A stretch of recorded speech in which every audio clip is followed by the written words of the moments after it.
and we'll go straight to questions. We're very fortunate today to have a very distinguished panel. The witnesses we have are the Honorable Brian Mckeon, Principal Deputy Undersecretary for Defense Policy, Department of Defense, Admiral Bill Gortney, Commander, North American Aerospace Defense Command, U.S. Northern Command, Vice Admiral James Syring, Director, Missile Defense Agency, Mr. Barry Pike, Principal Executive Officer, Missiles and Space, U.S. Army, and Rear Admiral Edward Cashman, Director, Joint Integrated Air and Missile Defense Organization. And Lieutenant General Mann is here somewhere. Or maybe not. I think that's for the closed session. That's right. We'll have Lieutenant General Mann here for the closed session. All right, and with that, like I said, we'll dispense with the opening statements, and I'll go directly to recognizing myself for the first series of questions. This will be for Admiral Syring and Admiral Gortney. Is the Iran ballistic missile threat to the region, including Israel or the United States, slowing in any respect since last year? Admiral Gortney, would you like to go first?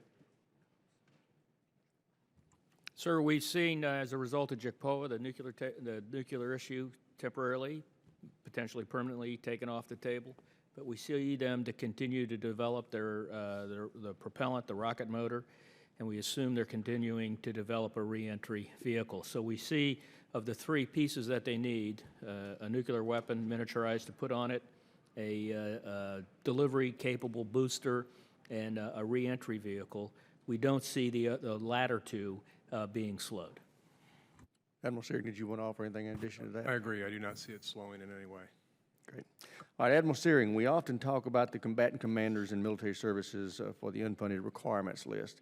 Do you have an unfunded requirements list? So there are gaps in the BMDS that are... Please pull the microphone closer. Sure. There are gaps in the BMDS currently that are not funded, and they include advanced technology, a space layer, and additional sensor capability as well. What funding do you require to meet the combatant command requirement for THAAD and SM-3s?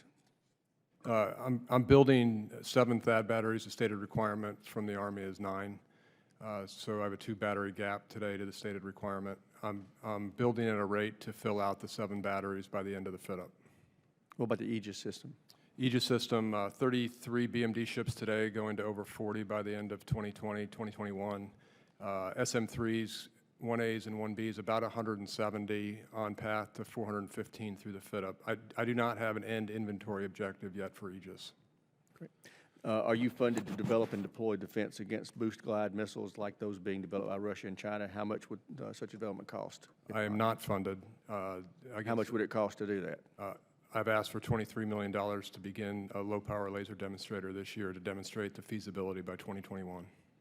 And let's see. Mr. Pike, I'd like to call your attention to the screens. You'll see red, yellow, and green highlighted areas which represent different decades of key systems to the current Patriot radar employed by the U.S. Forces. I note these are the systems employed by the U.S. and not our partner nations in the Patriot program. If the green represents the radar hardware that is with 1990s vintage, which are expected to be obsolete in 2010, and it's now 2016, of course, would I be correct to say that even under your radar digital processor program, some of the newest equipment in the radar, the green shaded area, will be older than any air defender who uses it? Sir, I haven't done the math on that, but it is aging technology, sir. So if I'm correct, and we are to assume that 2028 initial funding of a new Patriot radar will occur, we will have a radar system with components in some cases that are 58 years old? Sir, we're continuing to modify and request funds to modify the existing Patriot radar until we are able to fill the lower tier air and missile defense sensor. The schedule is not really established yet as 2028. The Army is meeting this afternoon as a part of the Army Requirements Oversight Council to establish the actual operational requirement. And once that operational requirement is established, we'll be able to assess the maturity of the technology against the requirement. And so that schedule that you've seen is not set in stone. But you've seen what I've described. It's completely unacceptable. Aren't there systems that we have available that have been developed already that can meet the needs that this system should be meeting that are available for us to access from the private marketplace?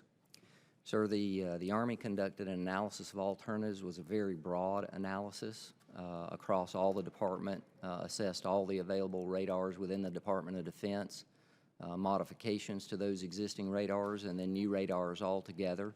That analysis of alternatives is complete through the Army. However, it's within OSD for a sufficiency evaluation. And again, once that analysis of alternatives is complete and delivered to the Congress as a part of the law, then we will be able to go forward with an acquisition strategy and a formal schedule and a material solution, none of which we have currently today. Well, I just want to be clear, speaking only for myself, I'm not turning loose of this one. It's going to have to be remedied. Admiral Syring, if MDA was developing and procuring these radars with the acquisitions authorities you have, how much time would it take for you to take care or take care of this problem? Mr. Chairman, I pull the mic. haven't looked at their specific technology, their specific schedule, but I can talk to what we did with LRDR, which was the current radar that's under contract today, where we had a very defined requirement from the Joint Staff and had that under our umbrella, had the technology proven actually through the Navy's AMDR competition, so we didn't have to go through any of the milestone A to B activity. It's going to take us 6.5 years from start to finish. Okay. With that, I'll yield to the ranking member for any questions he may have. Thank you, Mr. Chairman. Admiral Syring, the level of funding for MDA is lower than in previous years. Can you explain this reduction for FY17? Sir, it's lower and it's part of the overall DoD top line reduction as well. My share of that has lowered, not an equal percentage, but a similar percentage. Mm-hmm. Admiral, do you support successfully flight testing the redesigned kill vehicle before making a final production decision? Completely. Again, Admiral Syring, is the schedule-driven requirement of deploying 44 ground-based interceptors driving undue risk in concurrency for acquiring and upgrading the interceptors? No, sir. We will flight test the last configuration that will complete the 44x17 and then a very complex ICBM intercept test later this year. Admiral Gortney, do you remain confident in the National Missile Defense System's capability? The Government Accountability Office stated in its February 2016 report that, quote, several key aspects of missile defense have not been demonstrated through flight testing, end of quote. Do you agree?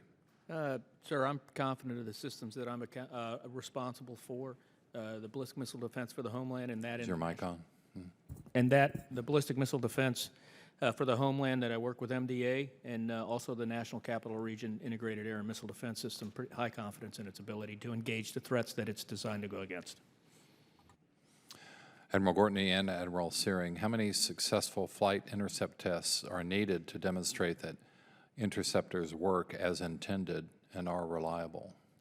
We, sir, going forward, we've scheduled and it's funded in the program to test before we field. For example, the version that will go in next year will be flight tested later this year. For the redesigned kill vehicle, we have a non-intercept flight test and then an intercept flight test, followed by a second intercept flight test in 2020 before those that configuration will be fielded. So 2 successful flight tests make it reliable? It will be 1 non-intercept test, which we'll learn a lot, and then 2 intercept tests. And based on the engineering that we get from the flight tests, along with the ground testing that we'll do, it'll be a complete body of evidence that will give us confidence in a decision to go to full production. Admiral Syring, what's the appropriate level of investment for boost phase missile defense? I don't know, is the answer, sir. And I don't know because I need to get to a technology feasibility demonstration with some confidence in the next 4 to 5 years to go prove that it's 1, technically feasible, and 2, the cost estimates that I'm getting from industry for a long-term program are affordable. Mr. Pike, it is kind of shocking that the plan for Patriot modernization is expected to take 12 years, and that's assuming, I guess, you get approval this afternoon from your committee. I join in the chairman's assessment. We need to do what we can to make that much faster. All witnesses, should we start building an East Coast missile defense site? Mr. Cooper, we're aware of the requirement in the NDAA to look at this and have something for a radar by 2020, and we have done the work on an environmental impact statement for a possible East Coast site pursuant to a prior NDAA. It's not where we would spend our next dollar in this budget, but it's something we will be postured to do after the EIS if a decision is made to do that. Any other opinions? Or did he speak? Real?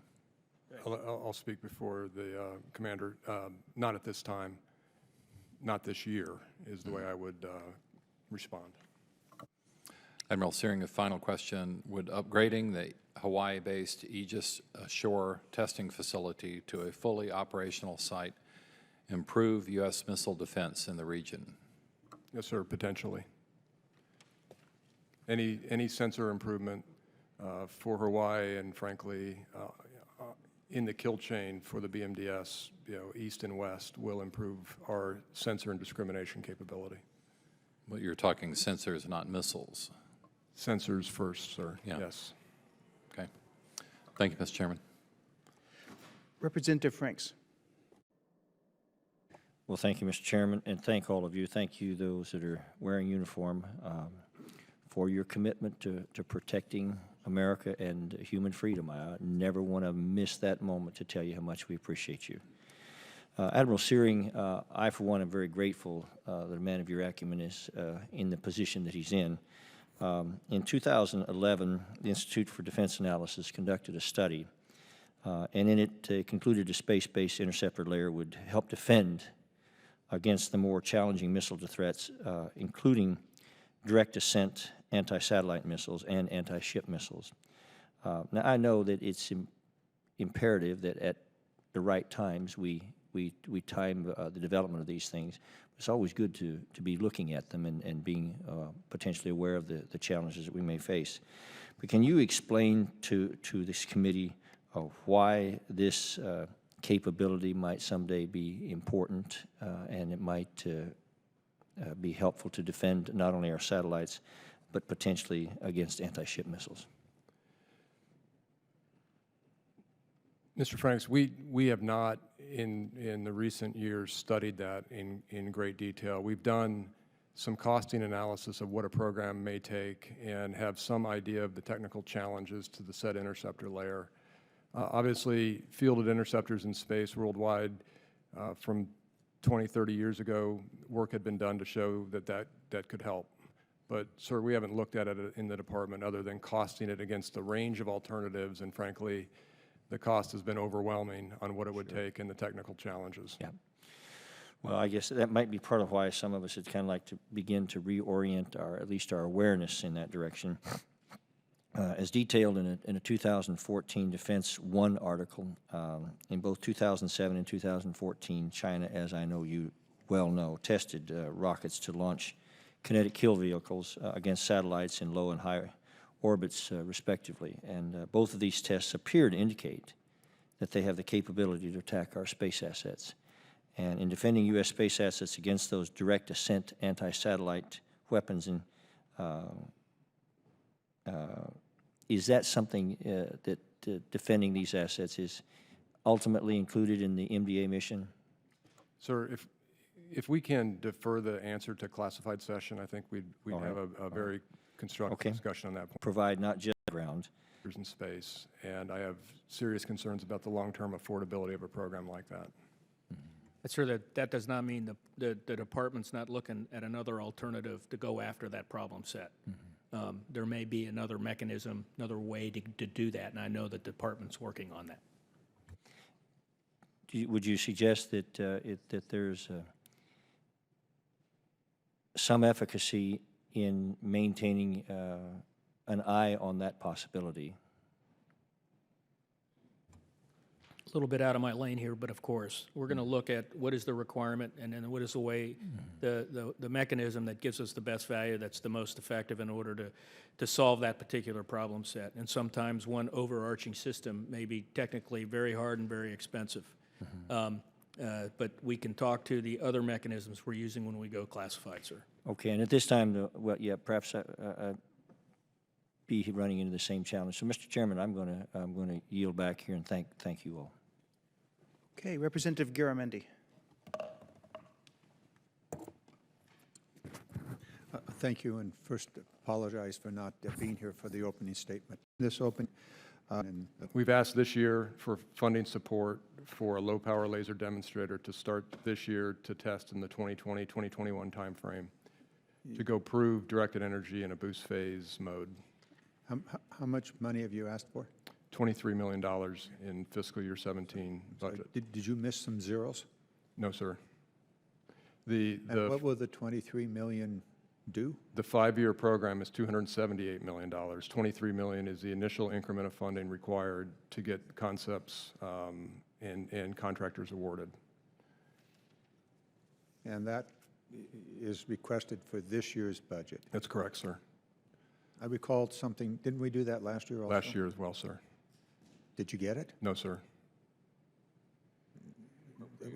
It was in, It was not appropriated. It was supported by this committee on the authorizers, both House and Senate, but was not appropriated. did the House appropriate it? I'll have to take that for the record in terms of what their mark was before conference, but in the end, it was. Well, I guess I'm looking for names. Yes, sir. Who killed it? So, so part of this is new. It was new last year, and I think there's been an education required on our part to go explain to people exactly what this demonstrator will do, and that it is not a new airborne laser 747 project, which actually had benefit, but this is a very much smaller scale demonstration to inform a future program, and that's all. There's nothing more, nothing less. And I believe industry is capable of competing and fielding a technology demonstrator. We have a classified section. I'll wait to that point. Thank you.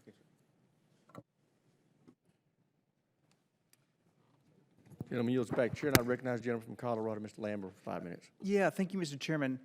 And Admiral Syring, I'd like to ask you about foreign military sales of an advanced THAAD system to United Arab Emirates, and then get the department's perspective on that afterwards. But is that something, if they're willing to front some of the cost of that we can afford? And are there people on record, and including yourself perhaps, that would be in favor of this project? Sure. Right now in the budget, we're at the beginning concept feasibility level in terms of funding. I don't have a complete program even in my budget yet for THAAD-ER, or a follow-on THAAD. There's industry concepts on it, and frankly some good thinking on that, and that there would be policy involvement with this question as well in terms of either a cooperative development on it or a full FMS case on a development program. But I don't have a stated requirement yet from the UAE for this capability, but certainly if we got it, we would consider that along with policy. Yeah, Mr. Mckeon. Mr. Lamborn, as a matter of general policy, our regional missile defense approach is to seek cooperative partners. So in theory, we certainly would want to encourage that kind of cooperation. As Admiral Syring said, we don't have a program to go market with the Emiratis, and nor have we gotten a request from them for this. So if we got to that stage, we'd obviously need to look at some technology releasability issues and the funding issues on each side. But in theory, it's something we would certainly be open to. Okay, that's helpful. Thank you both for saying that. And Admiral Syring, let me shift gears and ask about concurrency. Both the MDA and Special Forces have some unique capabilities in terms of rapid acquisition processes, and I believe concurrency is part of that. And can you talk about how that has been helpful to the MDA and what your perspective is? So there's been some great examples recently that the agency has delivered in terms of meeting both policy and State Department requirements and combatant commander requirements. The example that comes to mind is Romania, and how quickly we were able to design, build, produce test and field a system from an announcement that was back in 2009. And to do that in a foreign country with the cooperation of the Romanian government and all the work that went in, not just with MDA, but whole of department approach on this, including the Army Corps of Engineers, including many parts of OSD policy. It was remarkable in terms of us being able to do that quickly with contracts, requirements, contracts, award, and production and fielding. And I believe our authorities enabled that. Well, I, for one, will go on record and say that I think this is something we need to examine to make broader than just MDA and Special Forces as we talk about acquisition reform, which the chairman of the full committee is very, to his credit, is very much wanting to push. So I think that this is something we need to look at and expand it within the Department of Defense. Sir, if I can just, you had also asked about concurrency. I think that's an important point. I think that's the risk of what I talked about, to make sure that we are managing concurrency as we go fast properly and not taking excessive risk with either technology or funding. All right, very good. Does anyone else want to comment on that concept? Okay, thank you very much, Mr. Chairman. I yield back. Thank the gentleman. Chair recognizes Mr. Larson for 5 minutes. Thank you, Admiral Syring. You're very popular this afternoon, but I'll warn Secretary Mckeon I have a question for you. So, the first question, though, for Admiral is back to Mr. Cooper's question on the RKV, and I understand how you answered it, but I want you to take a little bit different approach on this, and I want to ask you how you're reducing acquisition risk itself for the RKV. Yes, sir. Great question. The first part of acquisition risk starts with design and system engineering. And if we rush the cycle we're in now without proper maturity and without meeting the proper technology or design gates in terms of deliverables at certain points in the design, you will fail in the end.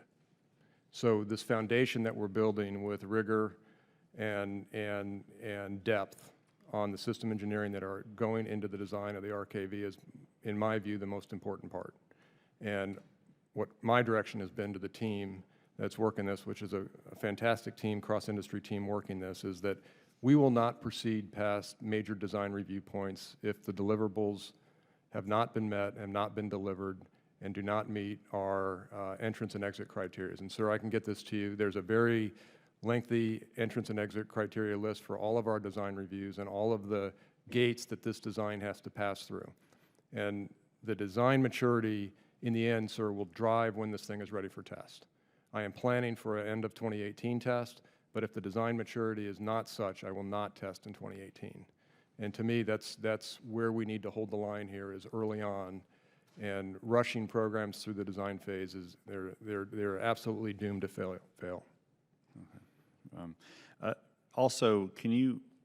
We had a conversation earlier, and just help me understand this issue on THAAD in South Korea, and from a technical operational perspective. Yes, sir. I'll leave the policy and the State Department discussion to the Secretary. I'll speak to it from a material standpoint. There's no doubt that the system can provide fantastic coverage capability for not only our ally there, but our U.S. deployed forces. And I'm confident in the design of that system and its intercept record, and if the decision were to be made, I stand by that it's the right material solution. Yeah, great. Well, and then the follow-up is on the policy, especially now in light of the National Assembly election yesterday, where the president's party lost a majority, and what the implications are. And so where are we from a policy perspective with the South Koreans? As you know, Congressman, I think even we discussed it the last time I was here, we've made a decision to begin the formal consultations with our Korean partners. And I know there's been some meetings out in Korea looking at the siting and the funding issues. I'm not an expert on Korean politics. I don't think this changes things for President Park and her approach to this. So I think we're optimistic we'll get to a decision. I just don't have a timeline for you. Yeah, okay, all right. GAO, sorry, is GAO here? No, okay, so we just have a report from GAO on this, okay. Have it right here. That's fine. Who can answer the question for me, the difference between what was used to be called spiral development and now seems to be called concurrency? Are those the same things? Let me take that, and then maybe Mr. Pike can add. When I think about, I'll give you my view. When I think about spiral development, I think about fielding a capability and then improving the capability over time. Concurrency is the initial problem in developing that initial capability in terms of assuming too much technical or cost risk as you develop an end item. And to me, they're two different things. Mr. Pike? Sir, I absolutely concur. You concur with concurrency? All right. Well, I just, with a few seconds, I just don't believe we had a very good experience with spiral development. Others may disagree with me on that. It sort of became a moniker for getting things in the ground before they were ready. That's my definition of it. And so I guess I differ with a few folks here. That concurrency is something that's different than that. Sir, if I can just comment on that, that we have testified, I've testified in this committee that the direction was given to field the system quickly, and that very foundation that I talked about in terms of maybe doing another design turn or two before it was fielded, everybody says would have benefited that program. And everything that we're doing now is to work to improve what's been fielded, and I believe we're on the right path. All right, thank you. Thank the gentleman. Chair recognizes the gentleman from Alabama, Mr. Brooks, for 5 minutes. Thank you, Mr. Chairman. Admiral Gortney and Admiral Syring, am I correct that under the current plan for the ground-based mid-course defense system, there are no operational spare ground-based interceptors, and that there will not be for at least 5 or 6 years? Sir, we are, that's a correct statement. We are using everything that's been put under contract in terms of material buys to make our 44x17 and to have enough interceptors to do the testing that we need to do over the next 3 or 4 years. Again, the new design, Mr. Brooks, is paramount to buying additional interceptors. I do not want to buy more of the old design. In your judgment, when exactly will there be operational spares based on whatever is best designed? Sir, as part of this budget, our first priority is to get the redesigned kill vehicle tested and get the older interceptors, the CE-1 interceptors, recapped with that new design. And then as we work through that upgrade and fielding path, there will be spares that are generated in procurement to have some margin against the current inventory. Do you have a judgment as to what calendar year we're talking about before we start building up the inventory and have operational spares? It will be in the 2025 timeframe, most likely, with our priority being fixing what's in the field first. Is there anything that we in Congress should be doing to expedite the availability of operational spares over the next 9 years? Sir, I would ask you to wait until we prove the new kill vehicle design and the new booster design and test it, and then we can talk about buying beyond what's in the budget today. Admiral Gortney, do you have anything to add to what Admiral Syring has just stated? No, sir. Again, the priorities that Admiral Syring has put in place, I fully support. We need to make that which we have as good as we can possibly make it while we then go to the next stage, and those are the proper investments. All right, back to Admiral Syring. Yesterday, you mentioned in the Senate Subcommittee on Strategic Forces that MDA made the decision to pivot back to the GMD program and to increase the capacity and capability of the ground-based mid-course defense system.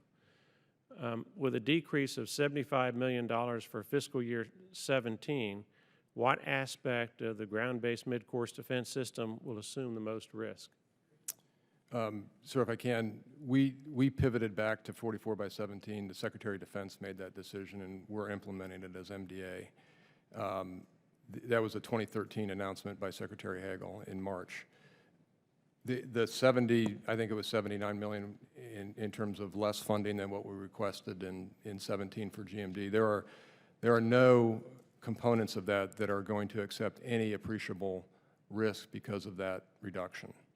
We requested a large amount of funding in 16 to get many of the efforts that had not been started in GMD started, and you've been very supportive of that request. And then over time, some of those estimates have been refined. In addition, the cut that we took in the end game based on the budget agreement in late 15 had some effect on the GMD program carrying part of that cut. North Korea has been testing ballistic missiles at an unprecedented rate, and with an projected $800 million reduction to future years' defense program, what capabilities are we delaying into the future with respect to the ground systems and fire control on the one hand and the program operations on the other? We are not delaying anything that we planned for or programmed in 16 based on that reduction. What we are delaying is, or taking a risk with specifically, was increasing the SM-3 procurement. Nothing associated with the GMD system in terms of the planned modernization of the ground system, operations and support, safety, any of those aspects that are mission critical have not been affected by that. So I was planning in FY16 for $7.8 billion in 17. And based on the budget agreement that came down in the end, at the end of 2015, my number in the President's budget was reduced to $7.5 billion as my share of the department cut. So it's really not 8.3 to 7.5.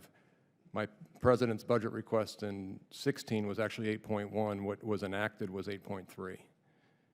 So it was, my request was 8.1, 7.8. It was enacted at 8.3. I would have been 7.8 without the budget agreement. Budget agreement kicked me down $300 million, kicked us down $300 million. Thank you, Mr. Chairman. Thank you, Admiral Syring and Admiral Gortney. Thank the gentleman. Admiral Syring, what are the risks of legislating or setting in stone a requirement to conduct a set a number of tests before the RKV final production decision? We have obviously in this budget, we have a proposal that, and in our acquisition strategy that was signed by Mr. Kendall, that there will be one non-intercept and one intercept test conducted to inform a production decision by him, not me. There'll be another intercept in 20 that will happen before really anything is fielded.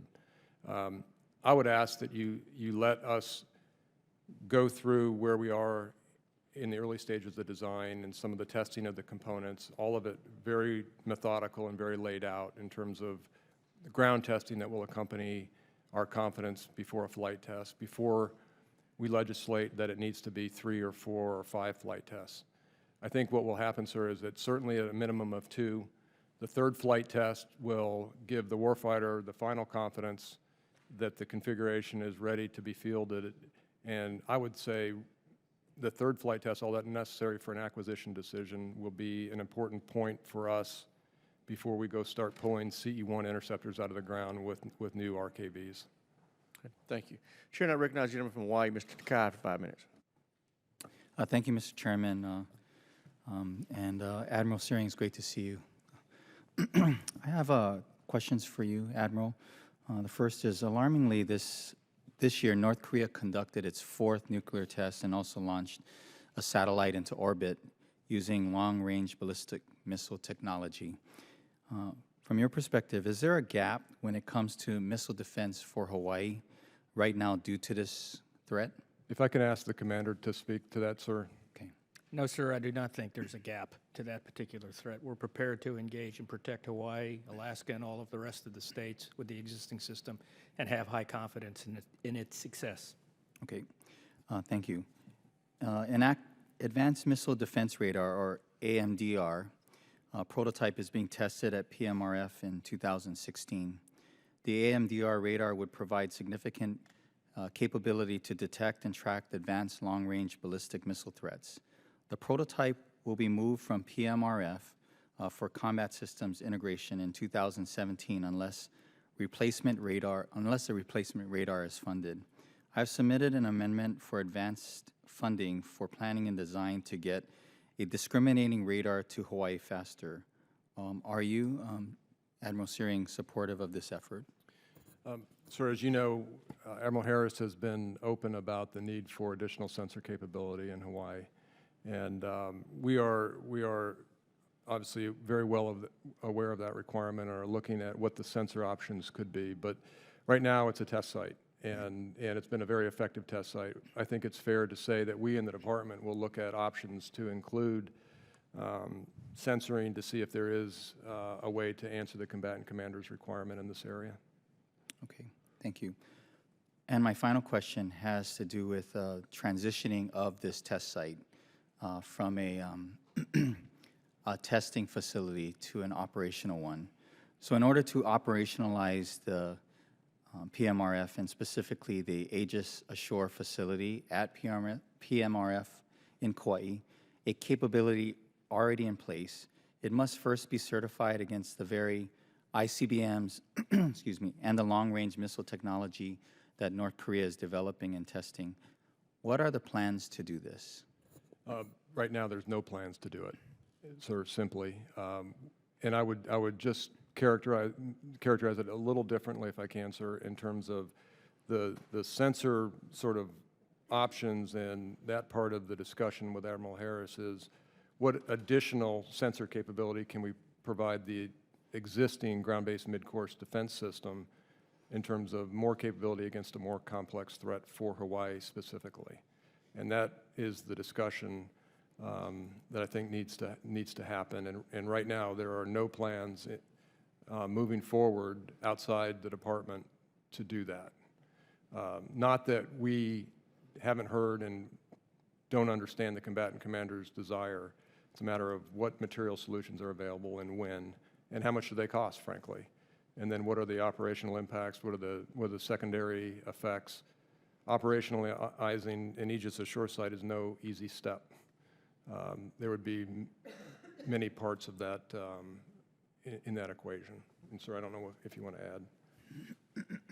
We cover Hawaii today with the sensors that we have, but one of our key investment strategies in the way ahead is sensors improvement. Because if we get sensor improvement, not just for Hawaii but for the entire system, for the East Coast as well, then we drive our effectiveness up, which drives our reliability way up, which drives our costs down. When we get that sensor discrimination that we need to continue to outpace the threat. So where the threat is today, with the investments that we have, we're confident we can continue to protect all of the states. And should that change, then we will adjust fires on that investment strategy. Right, so for us in Hawaii, as well as discussions occurring in the media, and I think Admiral Harris has been part of those discussions, there is some indication of support and interest in operationalizing the facility on Kauai, number one, and number two, to use the Aegis Ashore platform as the way forward. I guess my question is, let me just say this. I think we can't wait until North Korea launches something that has precision, that can detect and hit something similar to Hawaii. We've got to be a little bit more proactive. So let me just add to finish, if I can, Mr. Chairman, that there is an ongoing sensor analysis of alternatives that is extensive, looking at all sensor gaps around the world for not just us, but for other agencies and services. And certainly the Hawaii sensor capability is part of it. Okay, thank you. Thank you, Mr. Chairman. Gentleman yields back. Chair, and I recognize the gentleman from Ohio, Chairman Turner, for 5 minutes. Thank you, Mr. Chairman. Admiral, when you were asked about whether or not we need an East Coast missile defense site, your answer was not at this time, meaning we don't need it now, which is a good thing we don't need it now because we can't possibly have one, because there's a long lead time within which we need to construct one. And I'd like to work with you to clarify your answer, because I think there are those with your answer of we don't need it at this time or we don't need it now, who might use that as an answer to indicate that the preparation that this committee has undertaken for an East Coast missile defense site is needless or unnecessary. You don't mean that, right? You don't mean that the work that Congress has done to prepare for an East Coast missile defense site is needless or unnecessary. Absolutely not. Secondly, as you've articulated, I think very, very well, the rising threats from North Korea and Iran are increasing threats that we're seeing that are happening at just almost a frightening pace. Do you foresee a time at which we might need the capability to respond to these threats of East Coast missile defense site? I was asking you, Admiral, because, again, they were asking in a manner, I think, to utilize your statement Yes, to sir. indicate that it's not necessary. Let me take that. We have a very systematic investment plan, which we've talked about in terms of how we're improving the current fielded interceptors, and that is extensive and has required funding and budget that the committee has supported. And sir, and you're looking out for the future. You're looking out to see, Absolutely. and you do see a time I do. where that additional capability would be necessary. I see a time when additional capacity will need to be talked about. Thank you. Depending on where Iran goes with their threat development. Thank you, Admiral. Mr. Mckeon, this committee is charged with the responsibility of looking at our architecture to be able to see what our adversaries are doing and also respond to what our adversaries see we're doing. One of the areas that we're concerned with, obviously, is the Open Skies Treaty and Russia. General Stewart, head of the DIA, testified that Russia gets, quote, incredible foundational intelligence on critical infrastructure, bases, ports, all of our facilities. So my perspective, again, being his, it gives them a significant advantage, and I would love to deny the Russians having that capability. Mr. Mckeon, is Russia permitting overflights of Kaliningrad, which of course are permitted under the treaty? No, they've placed restrictions on flights over Kaliningrad. Is that a violation of the Open Skies Treaty? We've raised that as a compliance concern, Mr. Turner, and I believe it's highlighted a little differently in the compliance report we've just submitted to you. Have you personally advocated that, as in your role, you make a recommendation that Russia be found in violation? Sir, I hesitate to talk about what I recommend to my secretary in internal deliberations. What I can say to you here, and I'd be happy to discuss in a little more detail in the closed session, is we have expressed concern as a government about Russia's compliance with open skies. We have taken a view within our government that while we have obligations under the treaty, we will perform under those obligations and no more. That is, we will not give them any extra benefit. Mr. McKeon, obviously the concern that we have is if there are those who believe, perhaps yourself even, because our indication is that we're hearing that you do believe that they're violating the Skies Treaties, and there are others who do believe so as a result of issues like Kaliningrad and overflights, that by our continued compliance, especially in light of General Stewart saying that it puts it as a distinct advantage, that we're in fact, showing all of our cards while we're allowing them to restrict our capabilities. I mean, well, isn't that a significant concern as we're letting somebody else see what we're doing and we're not getting to see what they're doing? Supposedly that was permitted under a treaty? Well, Congressman, we are overflying the Russian Federation territory. In fact, we have more open skies flights over Russia than Russia does over the United States. There are restrictions, as you just I think it's an issue just of number of flights, but isn't it an issue of advanced sensors? I mean, hasn't the Supreme Allied Commander indicated he has concerns of the advanced sensors that might be used in overflights over Europe? Yes, as you recall, Congressman, a couple of years ago, the Russians sought to certify an electro-optical sensor on the plane they used to fly over Europe. It's digital rather than using wet film, and we went through the certification process on that. And learned a lot of lessons from that for possible certification of a plane that would overfly the United States with a similar capability. Mr. Mckeon, obviously, since we have concerns that Russia may be violating the Open Skies Treaty, and from the testimonies we've been receiving, there are serious concerns about what Russia learns in the Open Skies Treaty. And also, the administration now, although it took forever, is finally acknowledging that Russia is violating of the INF Treaty. Shouldn't there be a concern for a pause in extending the START Treaty for additional 5 years? And could you please tell us if you believe it's premature for the administration? I understand that they're pushing for a 5-year extension of the new START Treaty. Is there a concern where we might be needing to evaluate Russia's actions, especially in their aggressiveness that we're seeing in Ukraine and the overflights? We all just watch the news and watch their planes buzzing us. Is there a point where we should be pausing? Congressman, as an administration, we've not made a decision about whether to seek the extension of the New START treaty, which does not expire until 2021. Would your recommendation be that it's premature to do that now? Again, sir, I don't want to give you what my recommendation would be in internal deliberations. What I would say is one of the factors that we need to take into account is the concerns that you have identified. I just want you to know that I think it's really difficult for us as policymakers to have people like yourself that have such important positions as the Principal Deputy Undersecretary of Defense for Policy to say that you don't want to tell us what your recommendations are with respect to policy. Thank you, Mr. Chairman. Chair, I recognize the gentleman from Louisiana, Mr. Fleming, for 5 minutes. Thank you, Mr. Chairman, and Admirals Gortney and Syring. This question is for you. Recently, Bill Gertz of the Washington Free Beacon reported that North Korea has displayed a new road mobile ICBM. And does North Korea, in fact, have a capability, such capability, and is it testing solid rocket motors for such a missile? Sir, the intel community assesses the probability of North Korea fielding a successful road mobile ICBM with a miniaturized nuclear device that can range the homeland as low. As the commander accountable for defending the homeland, I choose to assess that he does have that capability, and I think it's the prudent course of action. It's what I think the American people would like me to base my readiness assessment on, to be prepared to engage it. So we are prepared to engage it today, 24 hours a day, 365 days out of the year.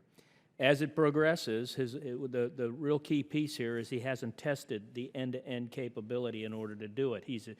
He's displayed the ability through the TD-2 space launch to put that in there, but the re-entry vehicle that needs to go with it, the solid rocket fuel, we need to see that test. That end-to-end test, but I'm not waiting for that end-to-end test on my assessment. Okay.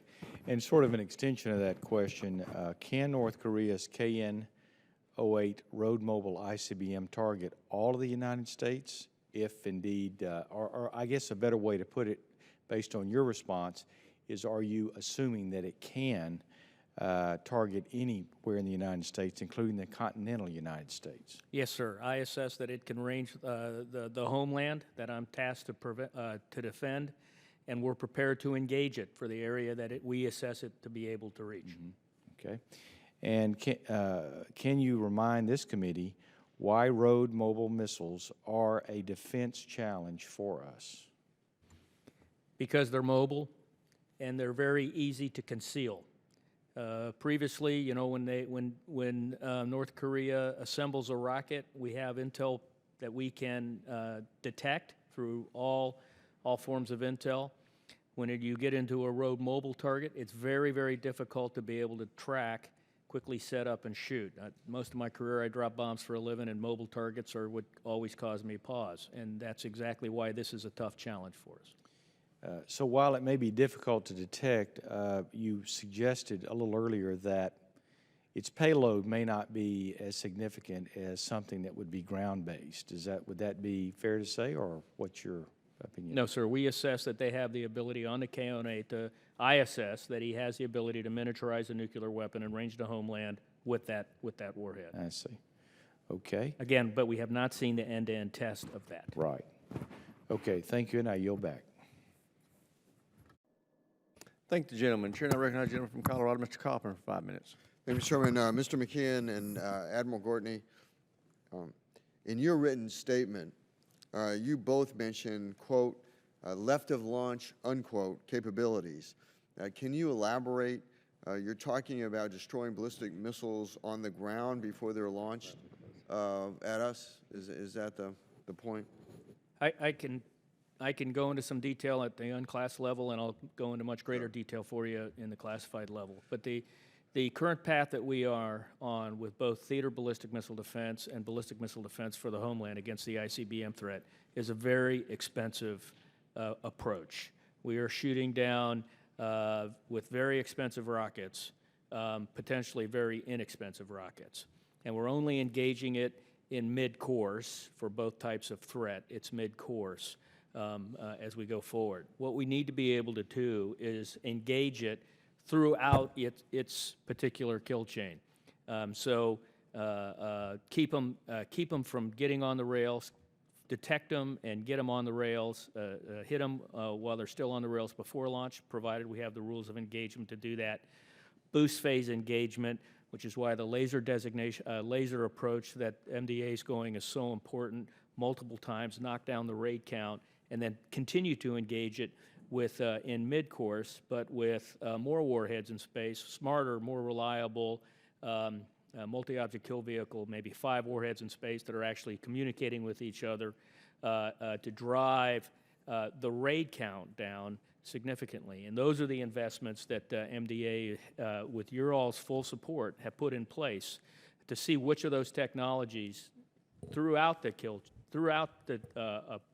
flight of the missile is so important for us.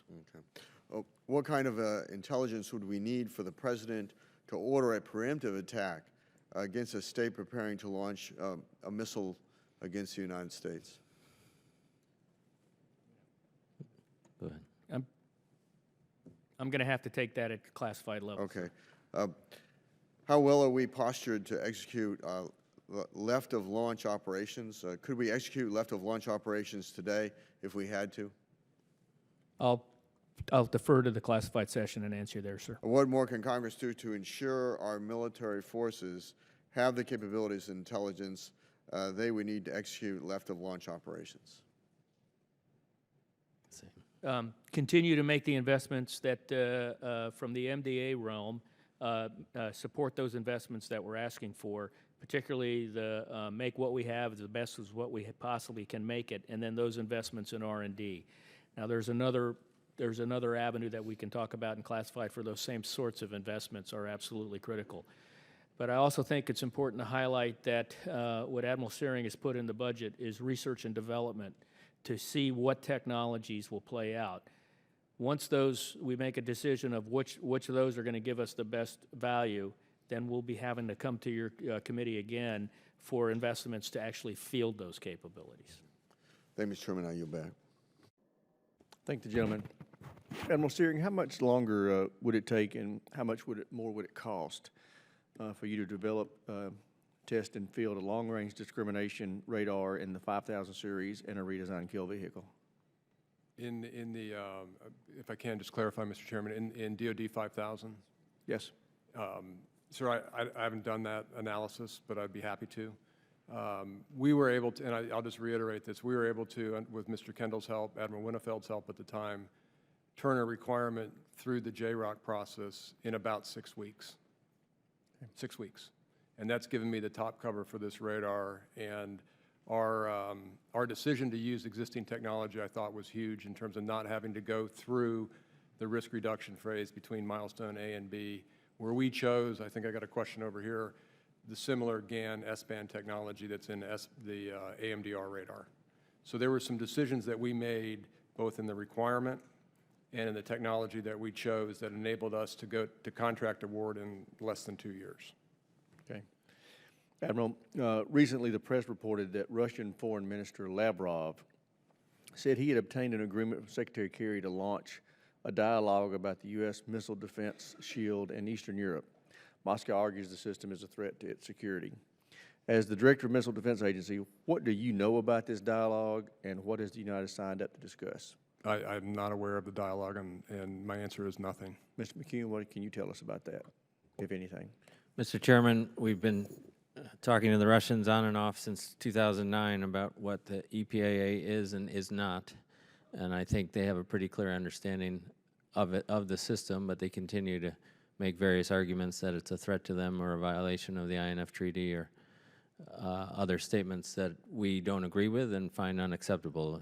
Just in the last couple of days, there was an assertion made by some senior Russian security official that we were going to put nuclear warheads on missiles at the site in Romania and threaten Russia, which is just nonsense.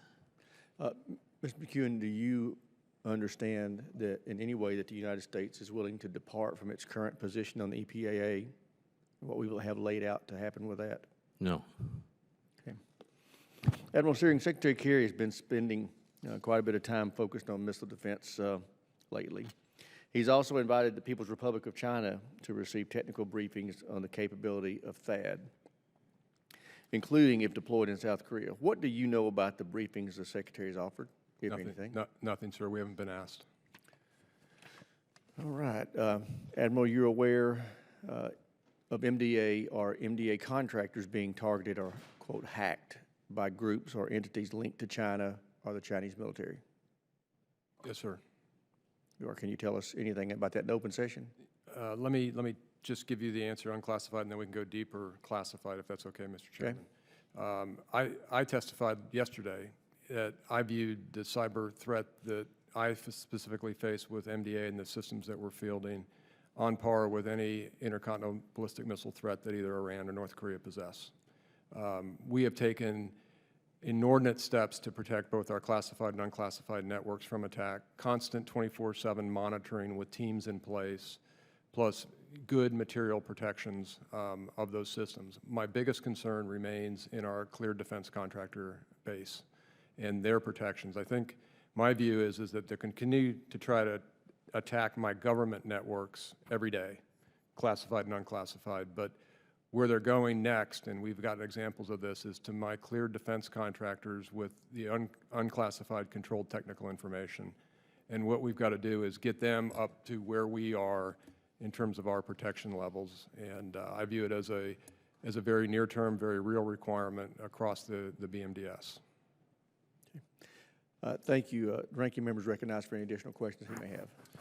Thank you, Mr. Chairman. I appreciate the expeditious nature of this public portion of the hearing. I'm going to hold my further questions to the classified session.